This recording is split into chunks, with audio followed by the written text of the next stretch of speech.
All right, everybody, welcome back to the Say Yes Anyway podcast. These are conversations from the heart. And I know that you listening, you have something in your own heart that maybe you've been desiring to do. Maybe you've wondered what if, and this is the place to listen even deeper. And these are those stories that, especially the people that I have on or myself, that we've listened to that yes, and it got us exactly to where we are today. And so today I'm so excited to have my friend Wonderful. Her actual name is Wonderful Morrison. She's a brand strategist for women entrepreneurs, the CEO of Lead Her Strategy Company, and she's also a podcast host. And I can tell you that she is so good at what she does. I went on her podcast the other day and she was on fire, even telling me all about my own brand. And so I can't wait for you guys to hear what she has to say and about her story as well. And welcome so much. Wonderful. I'm happy that you're here. Yay. Me too. I feel like our conversation when we did my podcast, I was like, oh my gosh, we could have talked for 2 more hours. So I'm just elated to be having another conversation with you because I feel as if our energetic field sings a symphony when we're in the same space. So thank you for having me. Oh, I love that. Sings a symphony. I'm keeping that. I received that. What do you love about yourself in your life right now, currently? Oh my gosh. I love being in midlife. So when I was all my life, I was like, oh gosh, getting old sounds terrible, right?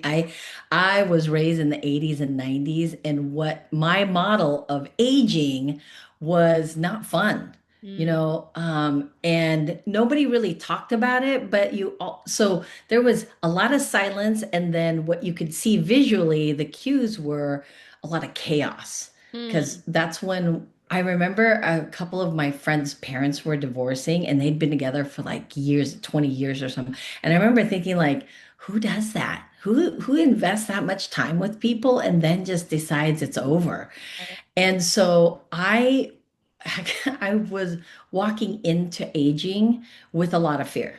Hmm. And now I'm here. Now I am in midlife and I'm like, this is awesome. This is the best. I feel so much more comfortable in my own skin. I feel smarter.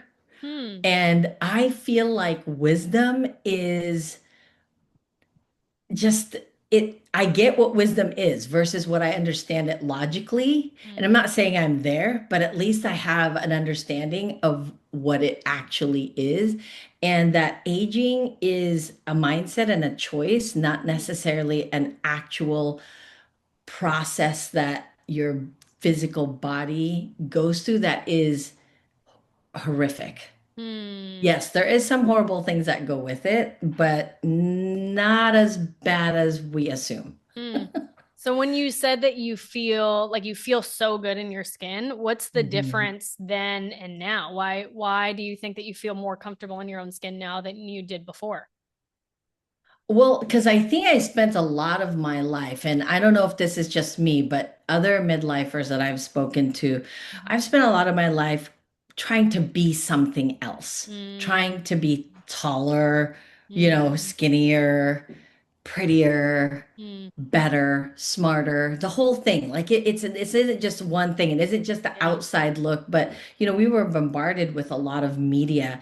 The 90s were a hotbed of Yeah. brand new advertising, Yeah. and a lot of it was geared towards stay young and look good or your husband will leave you at a particular Mm, age, right? So mm, that's what was happening in the world when I was being an impressionable human. mm, And so a lot of it was was a pressure cooker of like, I have to perform and look a particular way mm, and sound a particular way.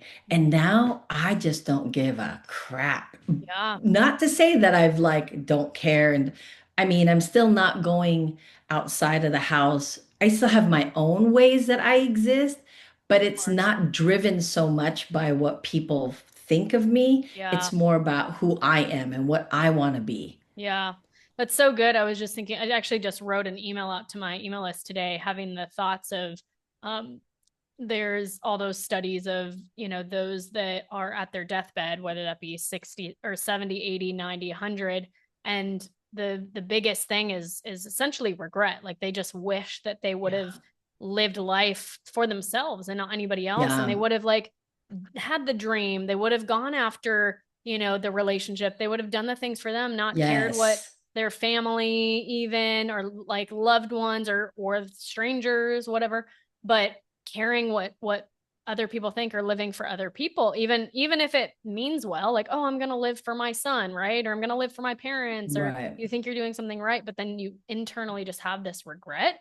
And so to be so free where you're at, where you're just like, Yeah. I don't care. Like, I Yeah. now am me, and you sound like you just have this inner fulfillment that I think a lot of people are even looking for.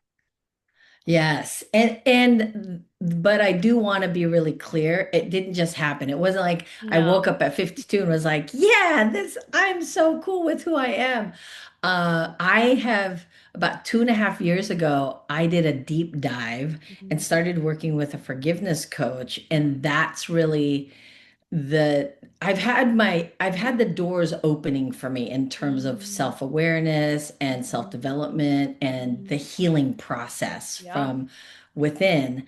But working with the forgiveness coach was sort of the catalyst. It was the Mm, jumping off the cliff and either allowing myself to flow with the raging river or mhm, have the river drown me in my crap, whatever that is. mm, So that's where, and it's been a lot of work to get here, yeah, it's so good. get So I here. know also you had shared with me about a situation. I wonder, is this why you went to go get the forgiveness coach? You said that you had a big betrayal that happened in your life. Yeah. Is that the main reason that you did that? Or if you want to share a little more? Yes. So, um, oh my gosh, the power just went out again, but I hope that this is still on. Anyhow, Still going. um, I'm gonna keep going. You're gonna keep going. It's Anyhow, all good. I 2018. So what, a year and a half or 2 years before COVID, I had my own personal COVID experience where my husband and I had built a business for 20 years. We built it from the ground up. It was an existing business, but it had like 10 clients. And we built it to where it ran for 20 years and hundreds of clients. Our retention rate was 80%, Wow. right? And we had created a seven-figure income, and multiple other businesses grew from there. But our main business was stolen by a family friend. Mm, So we were experiencing some health issues and couldn't work in the business as diligently as we were. And she just happened to come up and say, I'll help you. And we're like, oh my gosh, what a blessing. We'd love your support and your help. Our kids weren't quite old enough to run a business yet. And then within a 3-month period, she had closed our bank account for that particular business, changed the locks on the business so we couldn't physically enter in our own business. Uh, and it was, and as horrible as that sounds, right? Like your business being stolen from you by somebody that you know and trust and loved and wow. was part of your family, the relationship was what hurt the most. Oh yeah. 100%. You know, because I feel like, okay, yeah, businesses have been stolen left and right from the best of the best to the people we've never heard of. Yeah. So, and what I feel like once you have a formula for business, you can take time to be pissed about and angry, but you can get back up and be like, okay, let's do this again. Yeah. But relationships, Oh. Mm, that's an investment that I already struggled in, and then mm, that happened. So it was almost validating what I already was so afraid of, right? And mm. there's that saying, what you focus on is what you manifest. Oh, Oh, oh my gosh. So you're like, good or okay, bad. I knew. Gosh, I'm so Yeah. sorry. Yeah, that's Yeah. definitely bringing up like my own experiences with my two. I think I told you that I had two business Yeah. breakups, and it wasn't even, it was like, yes, that was sad that like these dreams, I had to put those aside or whatever, but the reality was the relationship. It's like no longer Hmm. currently in my life, and it could have looked different. And I mean, obviously the biggest blessing ever, like wouldn't trade it for the world, but at the Yes. same time, it's like, dang, that's so hard. So yeah, tell us a little bit about that process of, you and saw this forgiveness coach.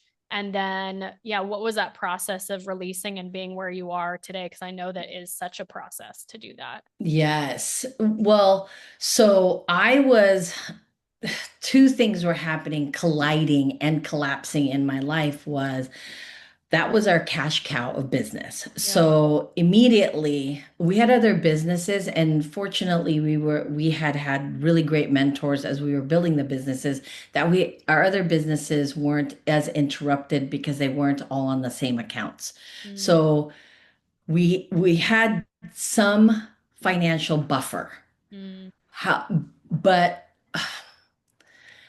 this is why I think like when you start a business or build a business, if your mindset is just on money, it will fall apart because there is so much more that goes into it. And so I was going through the dark night of the soul, but I am a stubborn person, and I was like, I'm gonna do this. I'm gonna figure this out. I've gone to enough personal development courses. I read enough books. I can do this. I can heal myself. uh-huh. And I did have a therapist at the time, but we were working through my issues with my parents, right? The things that we go into therapy for. And, but life keeps happening to you. At the time, it was happening to me. It wasn't happening for me, it was Yeah. happening to me. And I had a total breakdown. I was invited to a women's retreat, and there was 10 women there, and it was sharing time. It was the end of the night and it was Mm. share time. And I thought, okay, I'm just gonna share, my fluffy thing, my fluffy hard thing, not the real hard thing. But the first lady came out, and she came out hot. Like she was telling all the things. And I thought, oh my gosh, is this what kind of a night this is gonna be? Oh, this is so, and I didn't drive there, and it's like in the woods, so now I can't run away. Yeah, you can't go anywhere. And You're then I thought, well, there. maybe it's a fluke. It was just the first lady. Then the second woman, and it was an all out, like I'm bearing my soul. Yeah.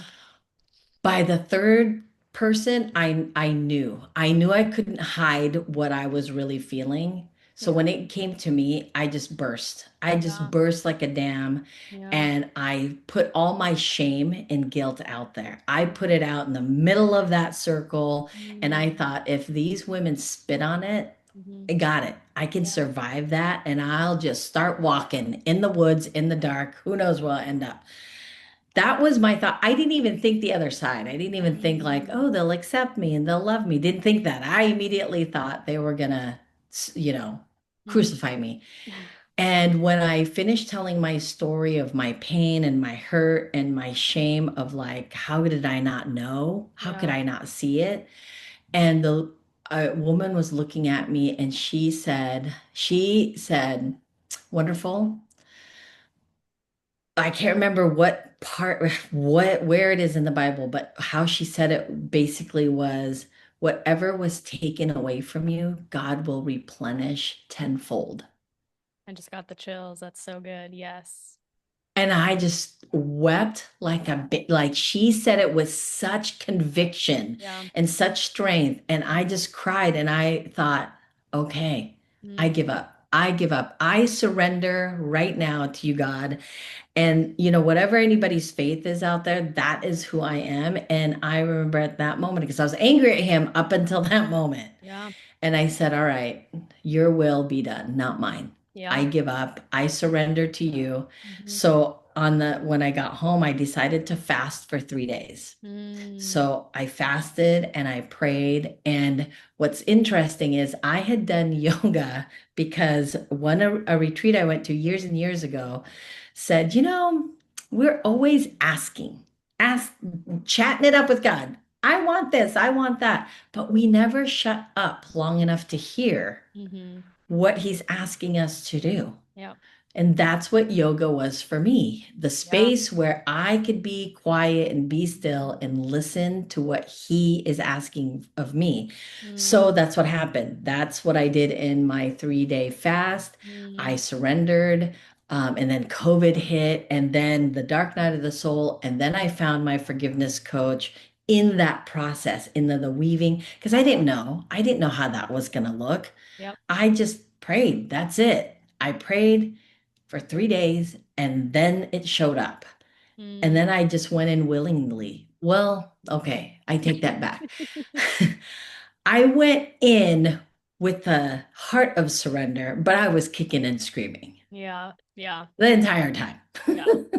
Which at the end of the day, I think the heart posture is the better part. Like if your heart was so closed, but you like walked in the door, but you're like, okay, my heart's open, but I hate this. And Yeah, like that's still yeah. good because you were open. Yes, yes. So that's how the process for me started. And, as a business owner, I didn't want to go back into business because I felt like that's what broke my heart Yeah. was Yeah. business ownership. So my goal was I was going to go work at a warehouse and just hide and drink a bunch of wine and be sad. That was my goal. It didn't happen though. It didn't happen. I ended up not being a really good wine drinker. Like I'm not, I need other people and I need like to have a good time. I can't do it by Yeah. myself. That was really You're like, I'm hard. not good at this. What? Yes. And then I got mad that I sucked at it. I was like, That's so oh, funny. what? Oh my gosh. Okay, wow. Yeah. So that happened, but so then because I also relate to that part. I remember when I had my business breakup, and I remember even actually I was talking to a friend of mine and I was like, maybe I'm just not supposed to work with people. Maybe I'm not supposed to like Mm, collaborate. Maybe I'm not supposed to, all this stuff. And I remember so clear she was driving in this car. She goes, Jessica, no, like you were created for community. Yes, this has been stolen from you, but you're created to create this. And so, and I knew it like deep, deep, deep in my bones, like to partner and to build and like relationships is my life. And I feel like even for you, mhm. it's like whatever sometimes our hardship is, that's gonna be taken from us to try and rob anything that could be the dark side tries to take you out. But really it's Yeah. like, okay, like rise above that and beauty from ashes. So how did you even how did you pivot into branding and all of that?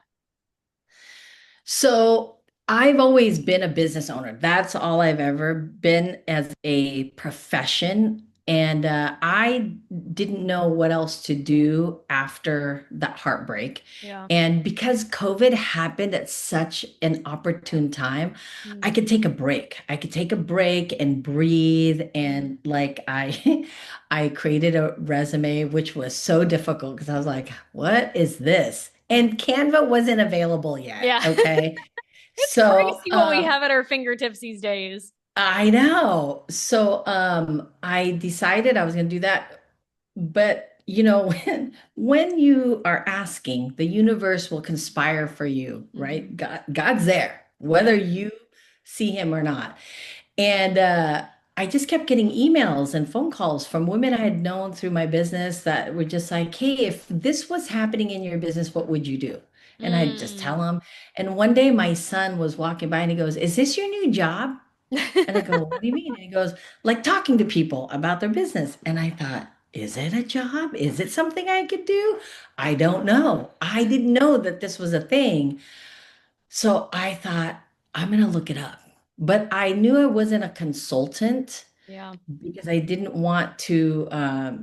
In consulting, it's heavily depends on research. You're Mm-hmm. researching and you're looking for holes, and that wasn't really my jam. But I also realized I got a coaching certificate. I also realized I'm not a life coach. Mm-hmm. So then, where was this perfect sweet spot for me? Mm. And what I'm really good at is seeing the person.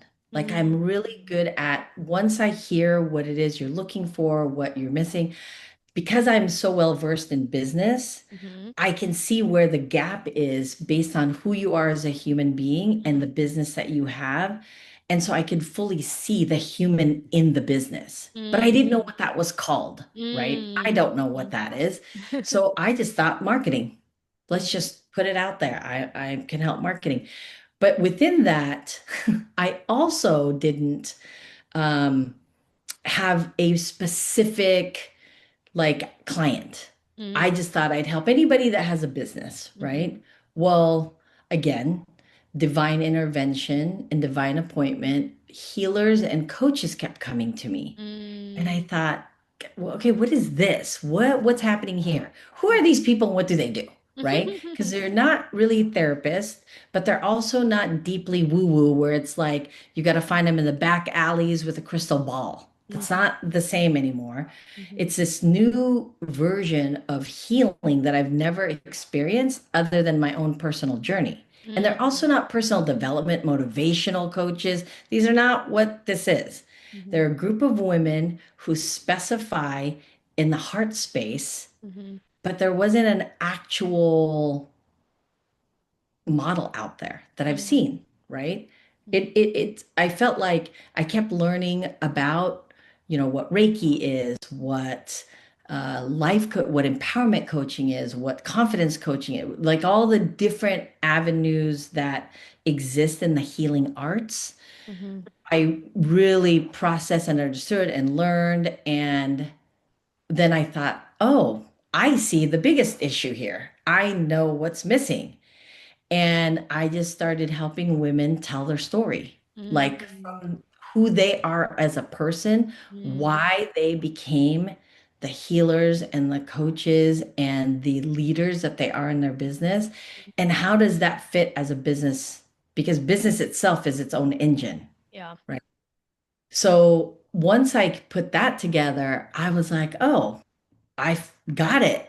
I know what Mm, it is. And at the time, branding was sort of a new word also. totally. Yeah. Yeah. So branding was a new word. And I thought, oh, this is what this is. Because Mm, branding at its core is the essence of the business. mm, It's the combination of the tangible business and the entrepreneur mhm, molded together is a brand. yeah. That's the brand. That's the essence. Yeah. That's the heart. Mhm. So that's where I started this whole journey. This is to all you ladies who have that whisper, that knowing that you're made for more. You're made for more than where you have been going. You're not the same version of yourself that you were 5 years ago. You're the new version of yourself now. So you either have a business, you have a nonprofit, you're a leader in the world, and you know that you're pivoting. You know that you want to create more expansive goals. You desire to be a better version of yourself, physically, mentally, emotionally, spiritually. And you also want to create the business that's going to impact more lives, that is more aligned with you, whether that's creating more aligned offers, whether that is speaking, whether that's podcasting, whether that's creating a community, whether that's launching something, a book, whether that's something else that you just know that you've been maybe playing small or holding back in some sort of way, and it's ready. You're ready now. This Dreams to Reality Mastermind, I'm so excited because we have 6 months where we're diving in deep with a community of women that get it, a community of women that are all ready to go to that next level, that are there to grow, that are ready to learn, that are taking their business and their impact to the next level and in helping more people. This is about helping those that you really care about. Maybe you have a story that you are using for a purpose. You're taking your pain into the next level of your purpose. And what you can do is you can contact me. You can go to my Instagram, which is Jess Dahl, JessDahl with an underscore, or you can go to my website, jessdahl.com. And if any of this resonated at all, let's talk about it. Let's see if this is for you. I want to make sure that it's an aligned fit. So go ahead. Don't wait around. Your next level is waiting for you. This is your next chapter that you're ready to start in for your life. It's time to start with that blank slate. Let's do this. Of Wow. being a strategist. Wow. That's amazing. I love that your son was like, Mom, is this your new job now? Helping talking to people about their businesses. Yeah. He's the one that, and that's the cool thing is sometimes we need that outer perspective, like somebody else to see. He started seeing that, you're doing this, you're uniquely obviously gifted at it. People keep calling you and you didn't see it. Like he saw that in you. That's powerful. Yes. I attribute that to him a lot because I'm like, I had no clue that people paid for this. Yeah. Yeah. I Yeah. just thought, and so when I thought, well, let me give it a try. So I asked them, I said, hey, could you help me put a flyer together? Because that's what I knew, flyers, right? Because again, Canva was at the beginning of its inception. Adobe was actually the mother Yeah, I at the remember that. time, and that's Yeah. complicated. So I was not in it. And Yeah. I said, what can you do? He goes, I'm gonna create you a Google Doc. Uh-huh. With a picture on it and just put it out there. That was my first, and this wasn't like in 1997, people. I Uh-huh. just mentioned my business was still in 2018. So Yeah. this was in the heart of COVID. This was like 2020. Yeah. I mean, if you think about how much Canva is today and what AI is doing today, that's only a short, what, 5 years? Yeah, it's crazy. Crazy. Yeah. Isn't it funny though to look back and be like, wow, look at where I started and how I like how silly it was what I created, but you're also like proud of it too. You're like, I'm embarrassed, but I'm so proud that I actually started. Yes, Yeah. yes, absolutely. That's a big but having been a business owner this, most of my life, that part wasn't as I was in awe of. It was actually the knowledge I had people were willing to pay for. That, Hmm. whoa, that's new. I didn't. I actually just had this really great idea because I know I told you right before hopping on the call, I was like, oh my gosh, I was so inspired by our conversation. And then afterwards, you sat there being like going through my story and basically through all my brand, you're like, no, and then this is you and this is you, where I was like, what is going on? Yeah. And then I'm taking notes and da da da. So I thought that actually, would you be open to doing almost like a little masterclass for the listeners to be like, oh my gosh, this is really what it looks like your work, in Yeah. real time. Like if you were to kind of go back to our conversation we had, and then whatever you would say about like myself, story, brand, and we could just do a little session. Yeah. Yeah. Okay. Yeah.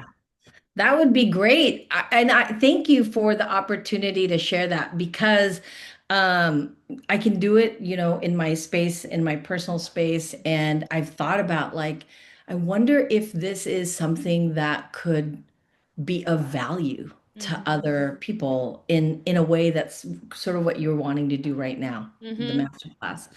And so I've been thinking about it. See, this is how God works. You think about something fast, and Yes, then He brings people exactly. into your Exactly. life. But I will say just one, like, thank you for being willing to share your honest thoughts with me the other day, because that's what made me think about it now. I'm like, oh my gosh, if people see how good you are, then they'll notice, but to get some stuff in real time and we could just go through, I don't know, however, but yeah, Yeah. that would be really cool. Well, so for me, my process is I always need to hear like what your story is, what your actual story, not in terms of your business, but that's what I love about podcasting because we always have to talk about our origin story, Totally. right? So I have two parts of who I am. Part of me is a super business geeky person. Like I read stats a lot and I research and I have a ton of books on that type of thing. But then there's another part of me that is the humanized version of business, which I believe is a lot more feminine than Mm, what we're taught out there in the world about business. Because yeah. the business world has been built over centuries by a masculine energy. Nothing wrong with that, but it's just not the same. So, what I've learned as a business in these 20 years is that business is strategy, but that's not all it is. It's Yeah. also very personal, but Totally. not personal in a way where it's like we make it personal to us. Like when people say no, that's like, oh, it's us. No, no, no. 99% of the time people say no, it's because they have issues, not you, Right. right? Yeah. So the three things that women come to me for is they want to grow their visibility, Mm-hmm. they want to grow it organically and as relationship driven as possible. Mm-hmm. And then the second thing they come to me for is they want to fill their programs, their services. Now, Mm-hmm. mind you, my predominant clientele are healers and leaders and coaches. Mm-hmm. And then the third thing that they come to me for is then how do we do it? How does this happen Mm-hmm. when what they assume social media is the only avenue to grow visibility? Mm-hmm. So first and foremost, I want to be really clear, social media is fan freaking tastic. It's free, it's wide, it's expansive, and you can go viral for real. That's a for real thing. However, what we aren't noticing in the world of this industry of coaching and healers is your personal brand is more crucial than your business brand Mm-hmm. because you're not Coca-Cola. So Right. business brands, people who invest in their business brand means that they have a lot of capital to get behind it.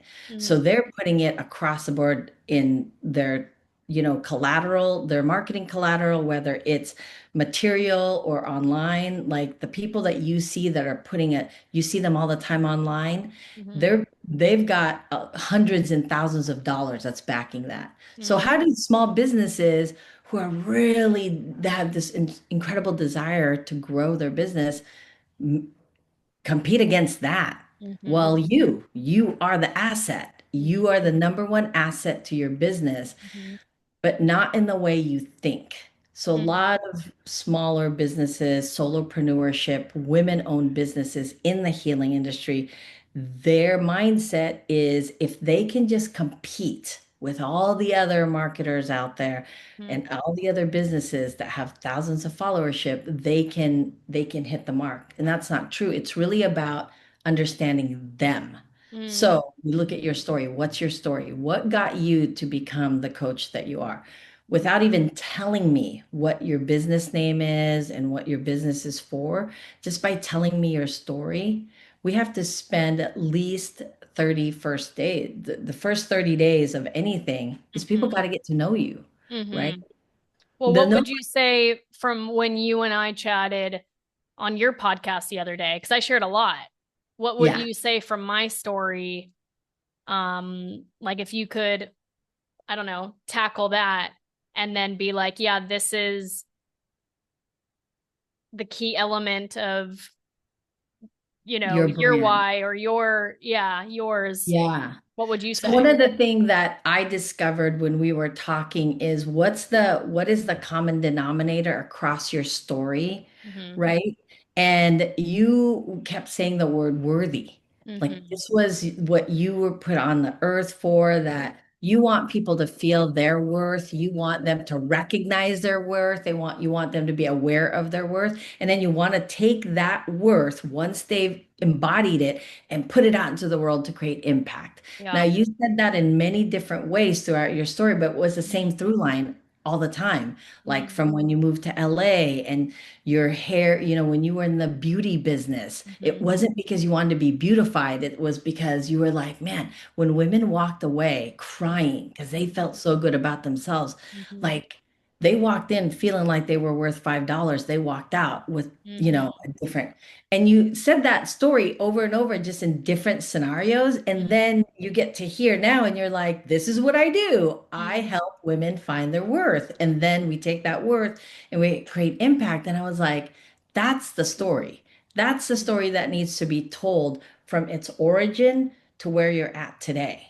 Right? So how do you then, so again, let's pretend like I'm like your client. Let's like workshop this. So like, okay, now because to be honest, I don't want to be like a worthiness coach. Like it's not like I want people to come to me with like all their shame and guilt and like I go through it with I mean, I do. I help people with that if they come to me, and like we get out of it, but it just almost feels like more like a therapy type person and I don't want to be that.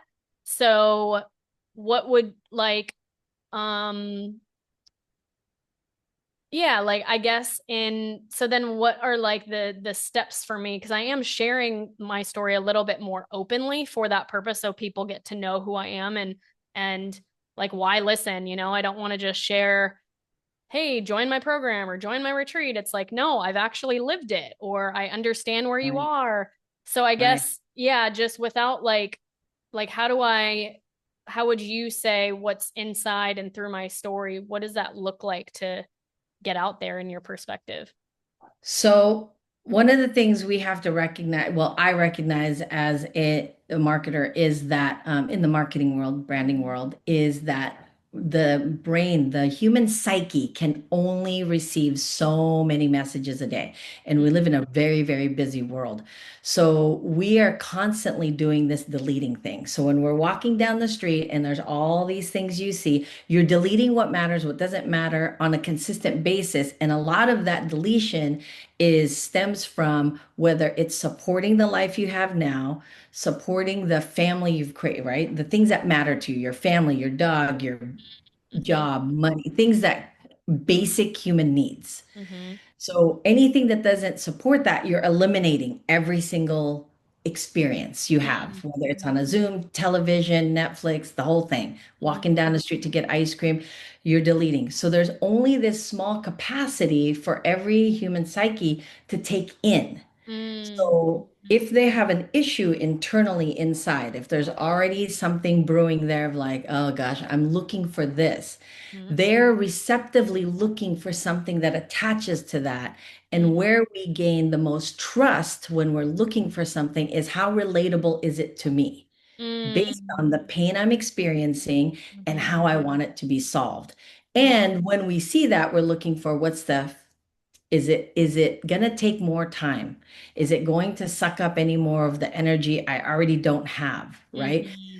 So we can't exhaust people with 8,000 billion words. Right. We have to show people what they're looking for. So in that storytelling format I think the statistics say that 40% is absorbed stronger when it's in a storytelling format, right? An example is two major names in the industry of tech, Steve Jobs and Bill Gates. Bill Gates created something we all need to such a degree that it was almost a monopoly until the government was like, nope, can't be a monopoly. We need it. But we don't really care about Bill Gates. Mm-hmm. We don't need a new phone every single year that costs us thousands of dollars. Mm-hmm. But we do it every year because we connected to Steve Jobs' story. And the guy's been gone for like what, 15 years now? And every year this thing goes up in price and we keep buying it. Mm-hmm. Not because it's a better phone, it's because it's attached to somebody that we have connected to at such a deep level. We know that Steve is adopted. We know that he's hard to work with. We know he's been fired. We know he's brilliant. We know that he did drugs in Oregon. We know all kinds of things about him that makes him human to us. Mm-hmm. See, people may know you are visibly a beautiful human, but they don't know how you would help them. Mm-hmm. So when you say things like, so here's how my process works. I do everything in a 90-day process because a quarter is a marketing plan. You'll know if something works or doesn't work within a 90-day period. So I break it up into three parts. The first 30 days, we tell all the stories that are embedded personally to you and the work you do. So if you're a coach, and let's say that the number one goal is to get people to know about a particular program. Mm-hmm. Let's say that your service that you're trying to fill is called empowerment. Let's just call it that. Mm-hmm. And so, how do we wrap your stories to get people to want to walk themselves into it and not us beg? Is we do a 30-day process of like, well, what got you into what you do? Mm-hmm. I don't, you could even say it in a place of like, I don't really know, but I know that I know. And Mm-hmm. here's why. Here's what I know about what I don't like. about Mhm. coaching. Here's what I know that I do love about it because it's what supported me. So much of what you've said is when you were sitting on the couch and I can't get this out of my head. When you were sitting on the couch and you were in physical pain from your car accident, and you were just like, oh my God, I can't believe I have to ask people to help me to pay for my rent. And you have, oh, that's so embarrassing. There's a shame there that goes with that. But you asked yourself this one question: if I felt this physically horrible for the rest of my life, would I still love me? Mhm. That is an incredibly powerful story that Mhm. tells somebody who's suffering inside of their own self-worth. You Mhm. don't ever have to say you're self-worth anything. You don't Mhm. even have to say you're a coach. You just have to be connected to another person's pain, but you're on the other side. Mhm. Mhm. So we share that for the first 30 days, and then we spend the next 30 days talking about what we do, right? What do you do and who do you do it for? Mhm. But in a way that's very personable. Like, why of all the jobs, why this? Because you could have been a nurse. Say Mhm. it's kind of the same thing, right? You could have been a therapist. It's kind of the same thing, but why do what you do now? So we excavate that story and then break it up into little parts that add value, that teach people, because the four pillars of content is value, teachable, vulnerable, and some type of celebratory. So those are the Mm. four pillars of how you want to keep putting things out into the world. And then we spend the last 30 days to invitation, the invitation to themselves. So notice that the invitation is the last thing, not the first thing, Mhm. because it's like showing up on a date naked.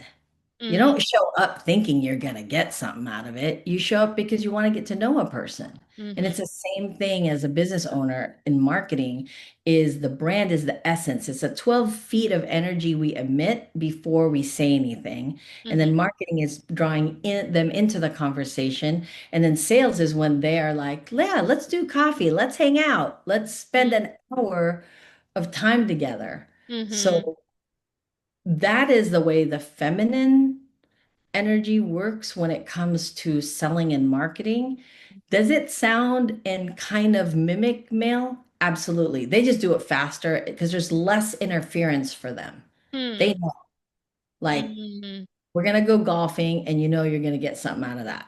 A Right. deal, a connection, a something. Yeah. Women don't like that idea of going into it going, oh, I'm going to be sold. They want to go into it knowing, like, I'm going to learn Jess's favorite book and then I'm going to go buy it and then we're going to connect about it. Mm. Mhm. Mhm. So with that storytelling part, because I agree, and I also, it's like I think I've seen so many more people. I mean, it's been for a while now, like storytelling is the part of connection.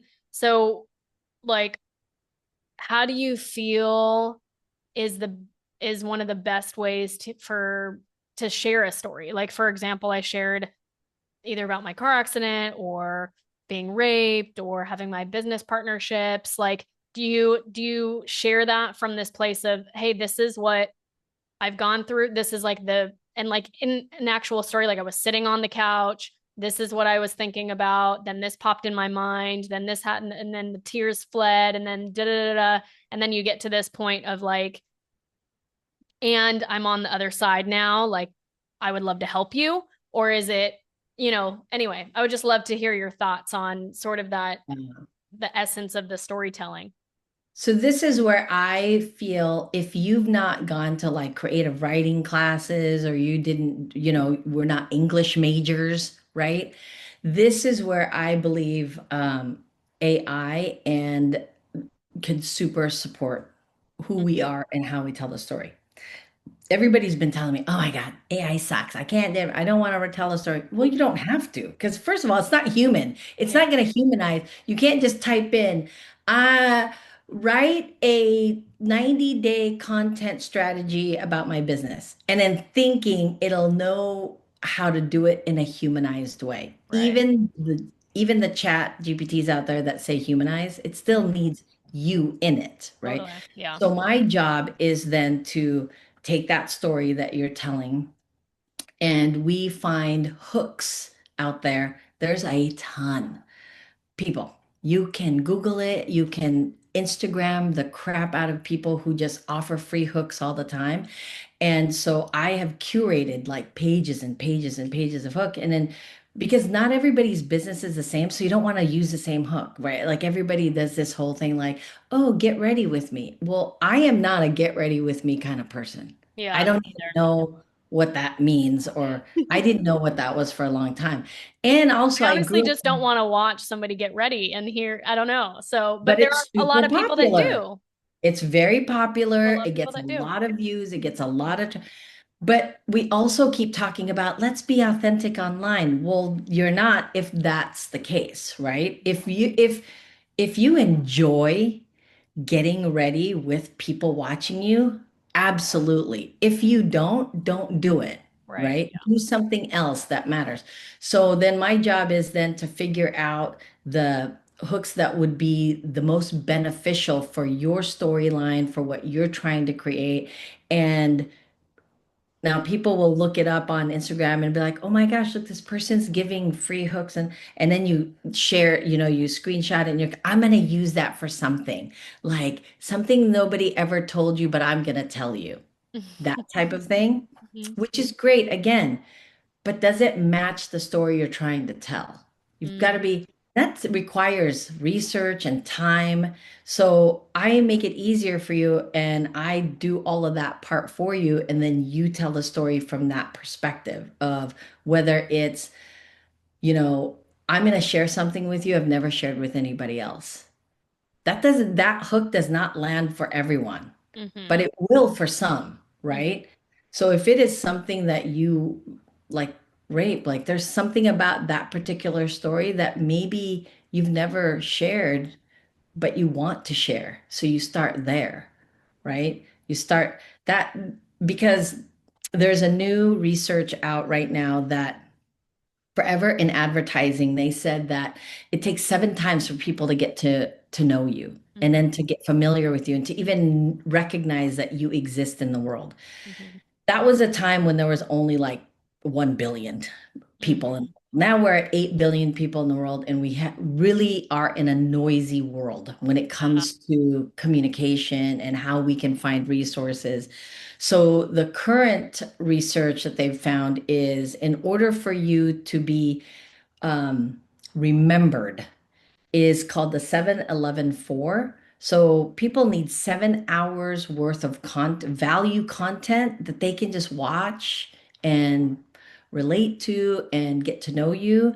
And they want to have at least 11 interactions with you before they get to that place called trust, Mhm. because they can know you and like you, but doesn't mean they trust you. And they have to be able to find you on 4 different types of formats Mhm. that is accessible, like podcasting, YouTube, your blogging or email stuff, social media. Mhm. So think about that, 4 platforms. And people think as a business owner, oh, if I'm just on social media, that's only one. And Yeah. we're not, well, but I'm on TikTok, Instagram, and LinkedIn. No, no, they're all the same type of platform, right? Mhm. What other platform and podcast is fantastic. They Mhm. can scour through hours and hours of interview to really get to know you, right? Mhm. Mhm. So I like that's that. really Seven important. Eleven 4. That's really Yeah, good. Mhm. that is a new I just watched the whole thing on that of what this and how personal branding is the new calling card. Like if they did a study of Mhm. doctors, like general practitioner doctors, and they found that people trusted the doctor that had a social media site versus the doctor who was probably 10 times better but didn't have it. Totally. Yep. So true. So it's our new calling card. So if you're adverse to social media in any way, shape, or form, it's time to maybe call Jessica, work it out, Mhm. work it out, Mhm. because everybody, if doctors need it, you know what I mean? We just live in a different world. Yeah. So people need to be able to consume, and it has to be accessible, right? Here's another example. I have my daughter's friend says, Mom, my friend, he opened a restaurant. And I go, I know, I saw it online. The thing is, though, we don't know where it's at.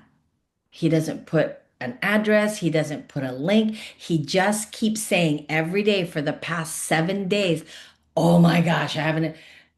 Okay, you can get people excited, but if people can't access you, again, we're trying to delete things that don't matter to us every day. No one's going to get online and start searching for your restaurant Mm-hmm. Mm-hmm. if it has no clout to it. Mm-hmm. And, you know, Mm-hmm. there's just, if people are hungry and they can't figure it out, they're not going to search. They're going to find the most convenient place Mm-hmm. that they know that will offer them value. Why is Starbucks the longest line anywhere in the world you go? Not because it's the best coffee, it's because it is the same consistency of service and product no matter what. So they Totally. built a trust. Totally.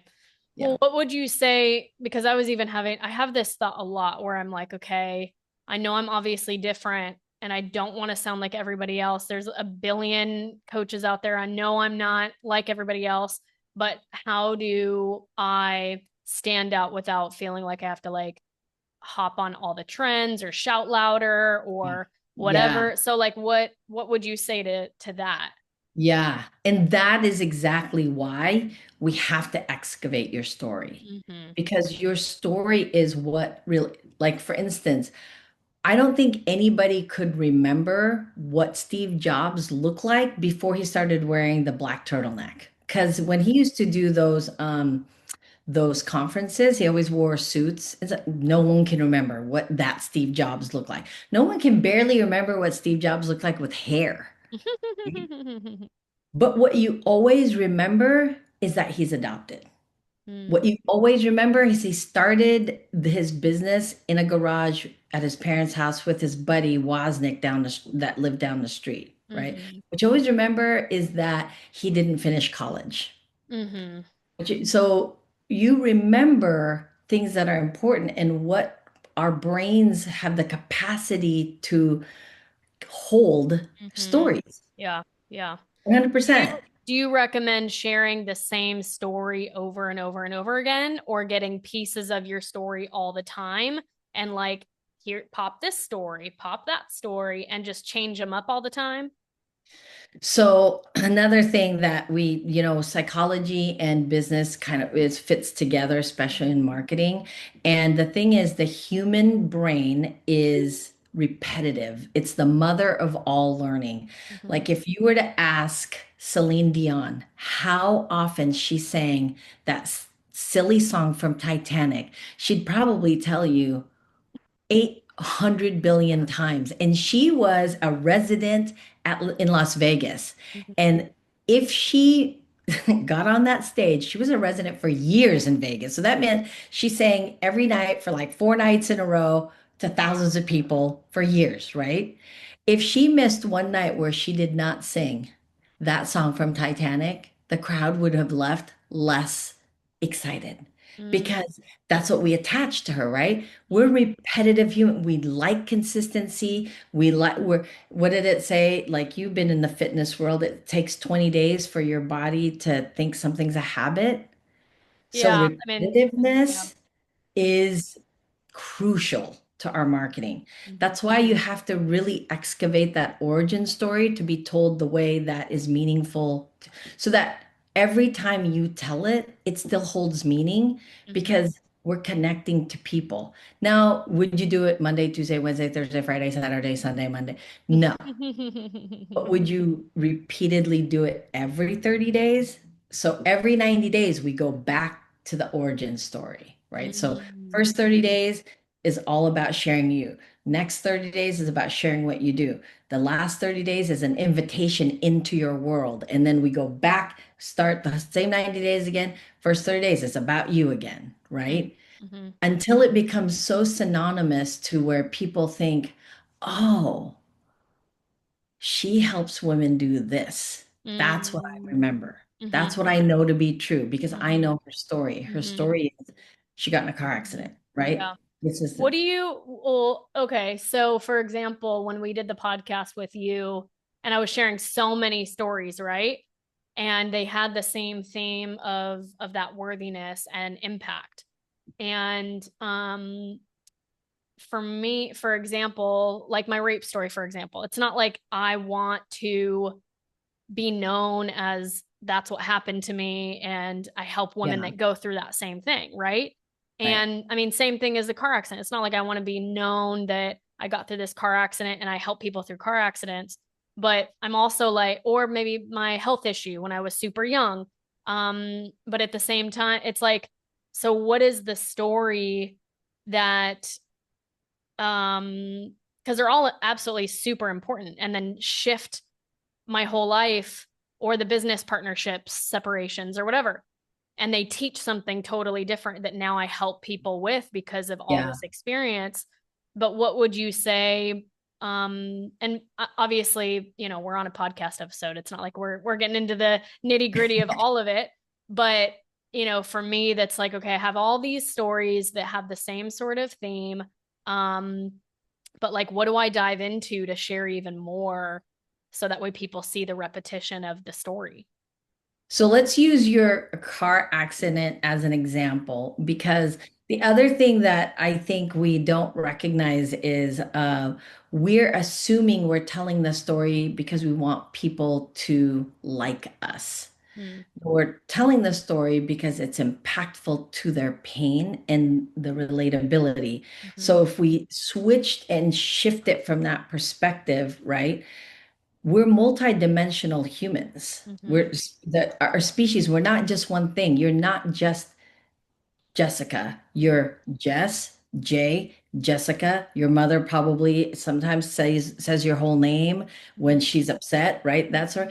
And then you're a friend, you're a sister, you're a cousin, you're all these things, and you're different in each arena mm-hmm. because that's just how we exist as human beings, right? You're a business owner, you're all the things. Right. So when we tell the car accident story, we've got to tell it from all the spaces that based on your ideal person, the person that you most want to connect with, Mm-hmm, how do they see the many facets of you that's connected to that one story? So in the car accident, for me, when I heard it, there was a lot of things that I heard that I was like, oh, I would focus on this one day. Your mm, level of resilience. Resilience comes from that story. That's one story itself. Then mm, the other story is pain. That's mm-hmm, another story, right? And then the other part of that is disbelief. It's mm, a Tuesday at noon. Who does that? Who has a kid in their car?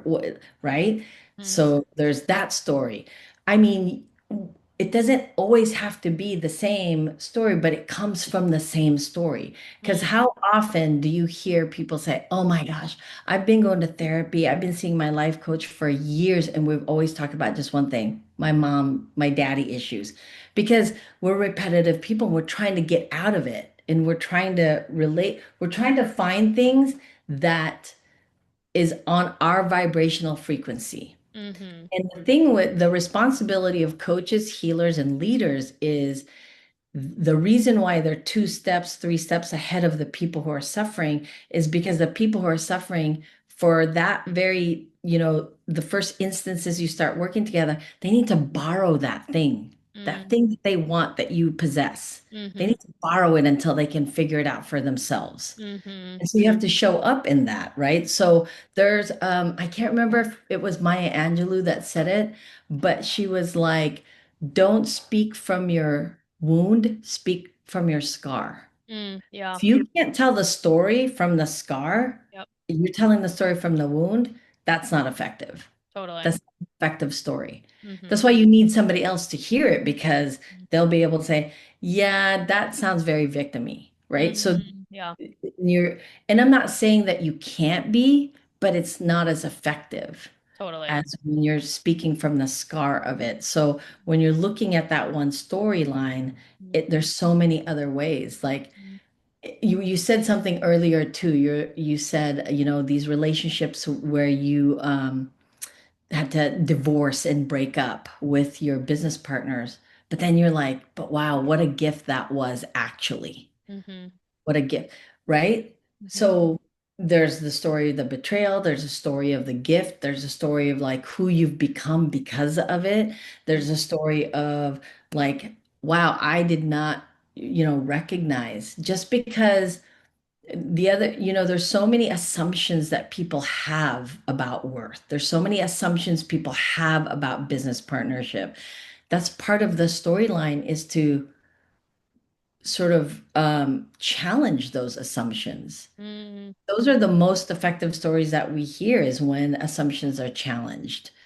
And mm, those are the ones we remember when we're because in coaching itself, people have an assumptive assuming that, oh, coaches only do this thing, or they don't know this much, or they don't know this, or, they didn't get a PhD in Harvard and all the things, right? That's why we want to share, like, oh, here's the books that affected our lives, mm, because it makes us more human in terms of the multidimensional spaces that we needed to heal. Like you mm, said something earlier too, EMDR, mhm. EMDR, is that what Yeah, it's yeah, yeah, called? that was right. Yep. Yeah, right. And Yeah, you were like, oh, for me, that has been really effective. totally. That's another story to tell because they need to know, well, how are you healing yourself? If you're healing me, how are you doing it? Totally. Yeah. Kind of Yeah. thing. That's good. So, What kind of along the lines when you were talking just now, I was just thinking about how important it is or how maybe effective it is to on purpose be almost repelling and how that could be a good thing. What do you think about that? what do you tell me a little bit more? What do So you mean? like almost maybe controversial or like you have a certain opinion that could potentially set other people off, like just not to blend in with everyone, you Oh, know? yeah, yeah, yeah. So, yeah, Yes. Oh what do my you think about gosh. that? Thank you for asking that because I get my clients, oh, okay, I want to do this. And I'm like, okay, but I'm going to ask you to do something very uncomfortable. Uh-huh. And it's to take ownership of your power. Whatever it is you do, Hmm. if you own it 100% and you know that you can heal people's lives and make it better, you've got to say it from that. You know how many men don't give a crap whether or not they hold a degree, but they own their shit so hard that they're like, of course I deserve it. Duh. And then if they get it, they're just like, move on to the next. Yeah. Women need to have a little bit more of that with, and especially in the healing and the coaching world, Hmm. where it's like, okay, I'm here to empower. No, no, no.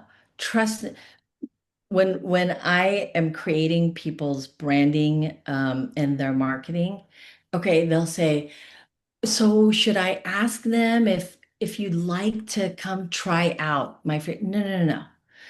You're gonna die if you do not call me. That's it. It's the end of the line here for you. You're 50 years old. Yep. You have been suffering so long. Hmm. I have what you need. Hmm. And if you choose not to call me, that's your choice. But I'm not coming to save you because no one's coming to save you. I'm coming to save you. We have to have bolder language, like, and it does not matter how many women have had success. They're just like, well, it feels a little invasive. Absolutely. Hmm. People are suffering. They need you. You need to invade their space enough to say, hey. And then here's another thing. Most women I work with, their ideal clients, 90% are other women. Hmm. Well, being passive with other women is just going to keep passively passing, passively, Hmm. right? We need to really say to women, like, is this what you need right now? Hmm. Hmm. Stop thinking something else is going to come up. Hmm. You need what I have. Here it is. And then we need to make that access really easy, Hmm. like accessible. Hmm. This whole thing of like, I get it. DM me clarity, the whole thing. I get that because that strategy is to acquire more of people's information, which is very effective. But if you really feel like what you have to offer is it's here to save people. We've got to have a little bit more boldness in us to not be so, gosh, it was so great to meet you, and I'd really love for you to, give me a try or check this out. What are we trying, people? Jeans? No. We need soul healing. Hmm. We're suffering, we're dying, and not everybody is for us. I had one client who was very distraught because she had one person unsubscribe to her. And I remember she was just like, "Oh my gosh, maybe what I'm saying is too strong." And I said, "If one person is going to make you doubt your power, you got to rethink what you're doing. Like Oh yeah. maybe this is for you, right?" I mean, you gotta have if you're on the right track, and that's kind of where I was getting at is almost this like there's almost gonna be half the people for you, and then half the people that are like, okay, she's not for me. But the more clear and almost more kind of like those thoughts that you're really thinking that you want to say, but you're too afraid to say it, just start saying Yes. it.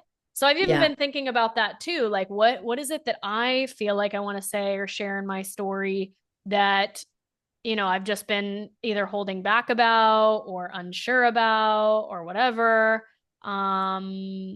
Anyway, so that's kind of what I was getting at of if more people did that, it would also bring in like the right people and then steer the wrong people away, right? Yeah. And I also think we have to take a little bit more accountability in, when for instance, I have a client who, she has a like an in-person type of event, Mm-hmm. and then a person in that event was very moved, like very moved. And then the reason she reached out to me, she's like, "Okay, so my one-on-ones are non-existent. I don't even know if what we're doing works." And I'm like, "I told you the conversion rate for social media is less than 2%. So if that's what you're banking on, then that's not what our strategy was. We're doing other things to do that." And I said, "So tell me about this event that you had." And she was like, "Oh, it was really great. So many people showed up." And I go, "Well, have you reached out to any of the, have we done anything about that? Like, have we reached out to those people?"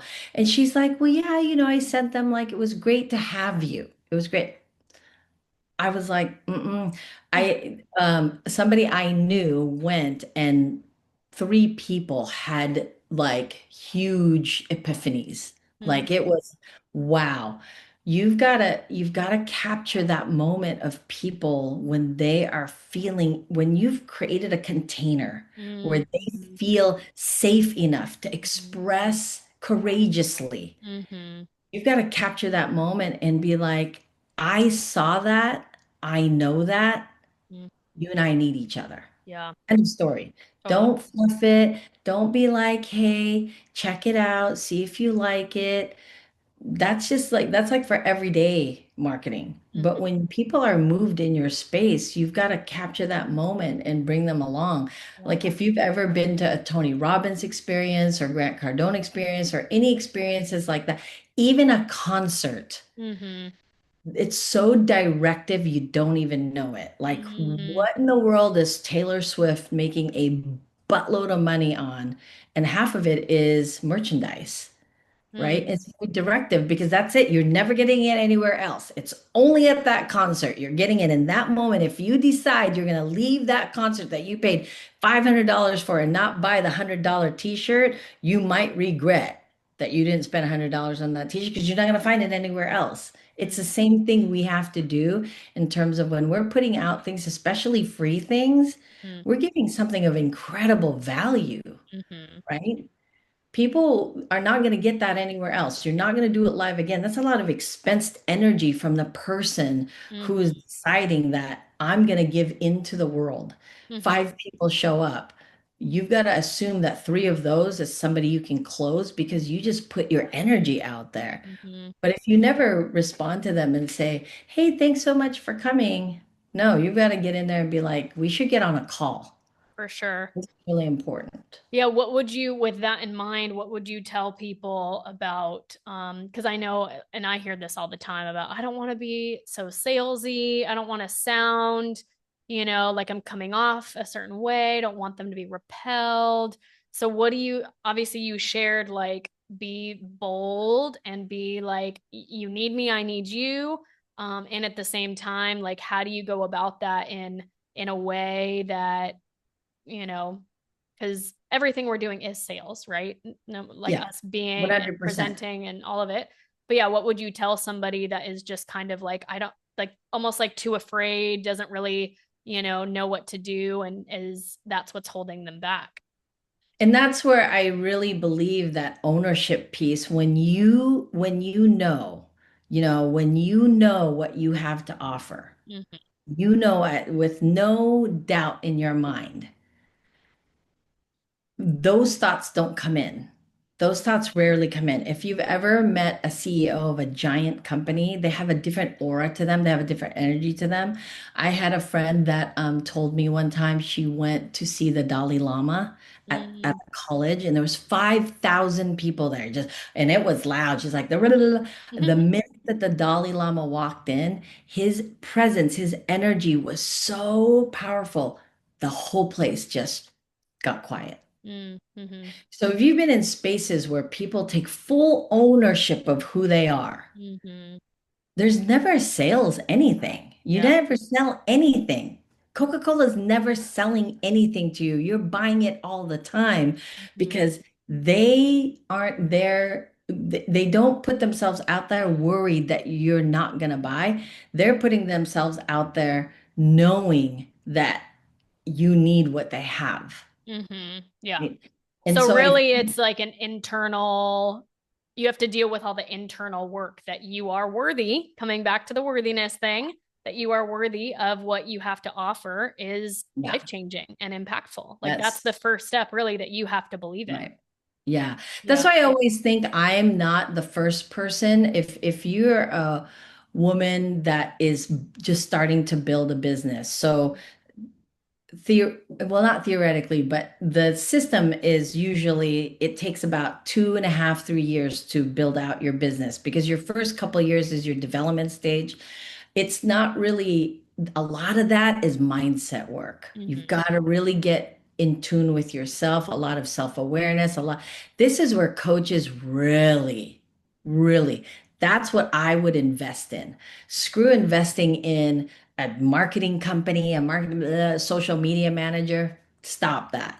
Because you can figure that out on your own, and you need to for the first couple of years because you need to know how your business works anyways. What I would suggest you invest in are people like you, where you really get to know you at such a powerful point. Because the minute people start paying you money, a whole nother level of crazy is going to happen inside you. Totally. Because then it's like, Totally. oh my gosh, now people are buying it. Like, oh, well, right. And that's where we sabotage ourselves a lot in terms of business ownership because Yeah. we're always comparing it against what we assume we are and what people are versus what we have is what people need. Yeah. Yeah. Well, and that's Period. that's always a great point too, because even people that I talk to, potential clients are like, "Oh, well, I could figure this out on my own, or I already have this in place, or whatever." And I'm like, you know what? No matter what, like, I mean, I also have coaches and mentors, and I'm a coach. It's like whenever we're building a business, we're also going to new levels. We're going to new territory that we Oh, don't know, all the especially if time. we're Yeah. growing or we pivot or we're expanding or like something else happens. Yeah. So there's going to be a place where we have imposter syndrome, or there's going to be a Oh place my where we gosh. self sabotage, or there's going to be a place where we feel like the newbie again. And you Yeah. need the support no matter what area that you're in. Yeah. So anyway, that's just a thing when For people are like, sure. "Oh, I don't need that right now." I'm like, "Ha ha ha ha," like laughing. I'm like, "You could get there 20 times faster Yes, if you really went totally. in." Yeah. And that's another thing. Men are less, um, they question it less Mm-hmm. about that because they know they'll just, Yeah.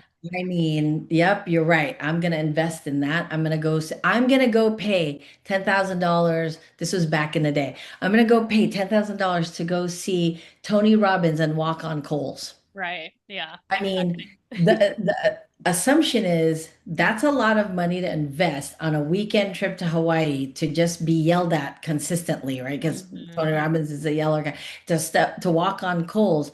with the hope that you're going to come out a bigger, better version of you, Yeah. because that's what builds business. It's not, Totally. people aren't buying your product or service Hmm. because people need it. Yeah. People buy you because they Hmm. need you. They Yeah. need what you have to offer. So So good. So, so that's good. Oh my the, gosh. Okay. So what would you do differently if you could start all over? Whether that be oh personally, man, professionally, what would you do differently? what if so if I was to start all over again today, oh my gosh, so many things. Where do I even begin? I would have, I would have found the coach that forced me to confront myself sooner. Mm, I wouldn't have had that be the last thing. I'd mm, have that be the first thing. Because the sooner that I confront, the sooner that I can surrender to the thing that's already waiting for me. mm. That's so good. Wow. So Yeah. good. Okay. And then if you could tell your younger self something, what would that be? Oh my gosh. If I could tell my well, how young? Where young? Where Around you seven, around young? seven. Oh man. I would tell my 7-year-old self that no matter what, she is always loved, Mm, no mm-hmm, matter what. mm. That's so good. Especially in moments she feels the most unloved, she is so loved Mm, that she can't even fathom the idea of that until way mm. later. That's amazing. And then do you have any last words that you want to share with all the listeners? Yes, that I really want to impart. Recognize that you are probably more in resistance than you are in allowing. Mm, No matter how often you say you're open to something, you're saying it out of fear. mm, So I'm begging you, I am pleading with you that your body is always telling you what that is. And I would say make peace with that resistance sooner than later. mm. That's so good. And how can people find you? They can't. I'm just kidding. They can. I'm Make it hiding. really easy for people to get in touch with you, and you're like, but you can't get in touch Yeah. No. Um, I am on everything, but where I'm the most active is on Instagram because I am a very visual person, so I love to me it's like a photo album of people's lives and with. Yeah. people's businesses. So on Instagram you can find me under my name Wonderful or my business name Lead Her. I have two separate accounts. And then that's really pretty much it where I have a Facebook and I do some TikTok and my website's under construction. So, oh, and then I have a YouTube that is under the podcast is Her Truth Revealed. That's another really great way to consume my thoughts and ideas and my conversations is through my podcast, Her Truth Revealed, and the YouTube channel, Her Truth Revealed. Okay, So. amazing. Awesome. Well, thank you. Today was incredible. I loved having you, and I hope that everybody follows along. And please go get in touch with Wonderful. Thank you so much for being here Thank today. you. Thank you. Wow, that was such an amazing conversation. And by the way, her name is Wonderful. I mean, come on. She was wonderful. And yes, so if you liked that episode, please, please, please, please, please go share it with a friend and also go and subscribe and go to whether that's on Apple Podcasts or on Spotify, because this is how we get more of these empowering stories out into the world. And ladies, if you currently are in business, if you currently have a brand and you desire to take that to the next level and you desire to be the most aligned version of yourself, maybe you're in a space where you're like, okay, well, the way that I've been doing things is no longer working. Maybe you're a new version of yourself. Maybe you've had a transition. Maybe you are desiring to now step into new spaces, like starting a podcast or writing a book or creating programs, something where you need to align more with who you are and where you're going and stepping into that next version of yourself, that next chapter. The Dreams to Reality Mastermind is for you. This is exactly where we get to deep dive for 6 whole months together and with an empowering group of other women that are in the same place as you and who are not taking no for an answer, who really believe in possibility to the next level and also want that really deep, soulful, empowering support. This is not the place where we burn out, but this is the place that we learn how to take the most aligned action and step into the most powerful, expansive, joy-filled, courageous, bold version of yourself and your business, all to make an impact in the world. That's the thing, is I work with purpose-driven, heart-led women who not only want to make money, it's not about the bottom line. Yes, that is icing on the cake. Of course, we have a business to make money. And what it's all about is impacting people. So you are here to use your story, use your voice, use your tools, use the way that you are helping people to really truly transform and impact more people on this planet. And I'm so excited to have you. So if you're interested in the Dreams to Reality Mastermind, go ahead. You can go to Jess Dahl _ on my Instagram, send me a message. You can go to jessdahl.com and you can also find me there. Or you can, actually, those are the best ways. Do that. Send me a message. Let's have a conversation. We can hop on a call and let's find out if this is the most aligned fit for you. We only have a couple spots left and we start so soon. All right. Well, I love you. I'm rooting for you.